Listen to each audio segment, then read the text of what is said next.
या लढाईसाठी मी त्यांच्या सोबत आहे हे स्पष्टपणे मी सांगितलं आहे। आमचा कोणालाही विरोध नाही।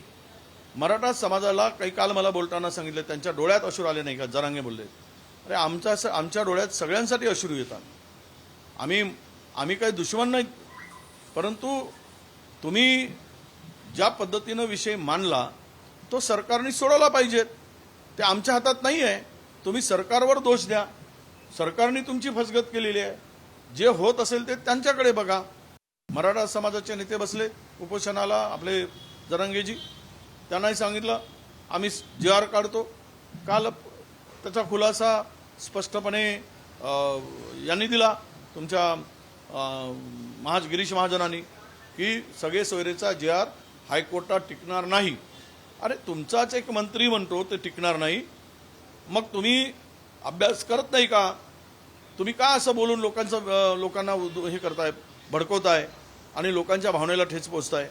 हे सर्व गोष्टी जे झाल्या आहेत राज्यामध्ये, या महायुती सरकारच्या नाकर्तेपणा आणि बेजबाबदारपणा यामुळे या गोष्टी घडलेल्या आहेत। मराठवाड्यामध्ये काही जिल्ह्यामध्ये ओबीसी आणि मराठा एकमेकाचे तोंड बघत नाही आहेत। वाद एवढा विकोपाला गेलाय, शेतीकडे जाणारा रस्ता अडवला जाता एकमेकाचा। शेतीकडे जाणारा, उद्या कुठल्या दिशेने महाराष्ट्राला नेताय तुम्ही नालायकपणा करून, हा खरा विषय इथे येतोय।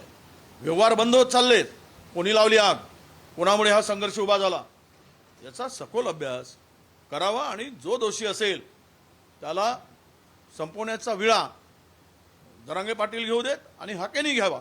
आणि ज्या दिवशी आम्ही सत्तेत येऊ आणि येणारच पुढच्या महाविकास आघाडीचं सरकार, त्यावेळेस या दोनही समाजाला सोबत बसवून एक समन्वयाचा तोडगा काढून अनेक वर्षापासूनच्या पुरोगामीचे जे काही एकमेकाचे सौंदर्याचे आणि सुखदुःख वाटण्याचे जे काही संबंध होते ते पुन्हा अबाधित राखण्यासाठी आमचा प्रयत्न राहील।